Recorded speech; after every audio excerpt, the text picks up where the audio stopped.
ওই যুবক নবীর কাছে কান্না করতেছেন।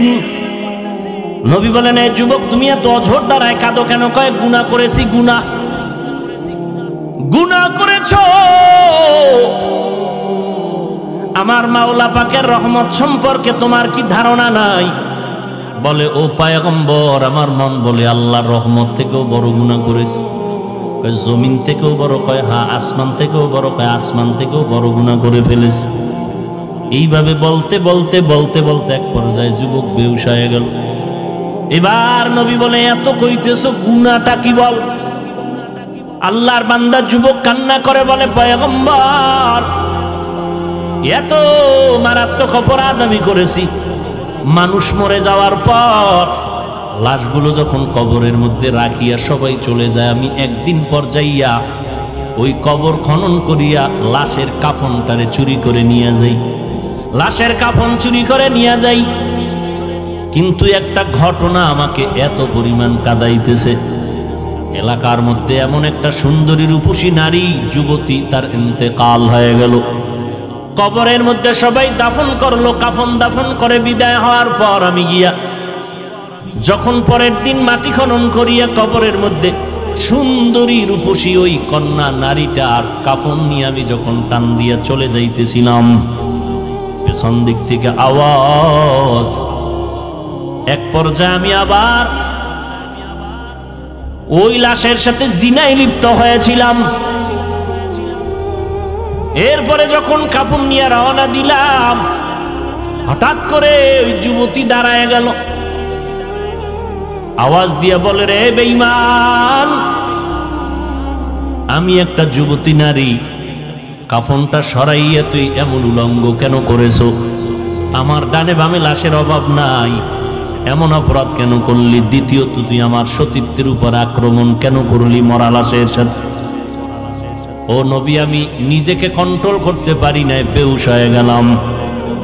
নবীজি বলেন, এই আল্লাহর দুশমন, তুমি আমার চোখের নজর থেকে দূরে সরে যাও। আমার আল্লাহ যদি তোমার ক্ষমার কোনো ঘোষণা দেয় তো আমি তোমাকে বলবো, না হয় আমার কাছে কোনো ক্ষমার আওয়াজ নেই। আল্লাহর বান্দা যুবক চিৎকার মেরে জঙ্গলে চলে গেল। নির্জন একটা জায়গায় বসে কান্না বন্ধ নাই। কান্না করে, ও আসমানের মালিক, ও জমিনের মালিক, তোমার নাম রহমান, তোমার নাম রহিম, তোমার নাম গফফার। ও আল্লাহ, আমার কি নাজাতের কোনো দরজা নাই? অপরাধ করে ফেলেছি, শয়তানের ধোকায় পড়ে। রে আল্লাহ, চোখের অপরাধ, হাতের অপরাধ, জিহ্বার অপরাধ, কানের অপরাধ। ও আল্লাহ, যদি তোমার অন্তরে একটু কুদরতের দয়া লাগে, আমারে তুমি মাফ করিয়া আমার নবীকে তুমি জানায় দেও যেন তুমি আমারে মাফ করেছো। যুবক কান্না বন্ধ করে নাই।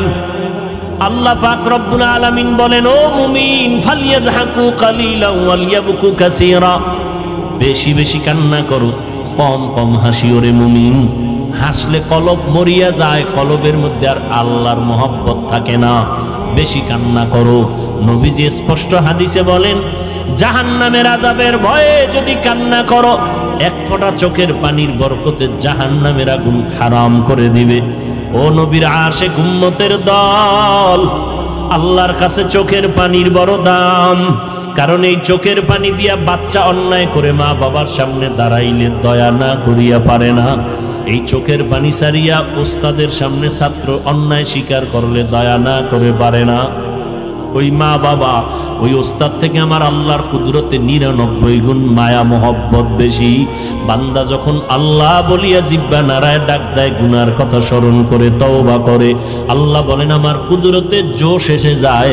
আমি বান্দার জীবনের গুণ এক ফোঁটা চোখের পানির বরকতে এমনভাবে মাফ করে দেই, বান্দা একদিন, 2 দিন, 1 বছর, 2 বছর, 80 বছর পর্যন্ত গুনাহ করিয়া পাহাড় বানাইছি, আমি আল্লাহ এক ফোঁটা চোখের পানির বরকতে পুরা জীবনের গুণ একটা সেকেন্ডে মাফ করিয়া তারে পবিত্র বানাইয়া দেই।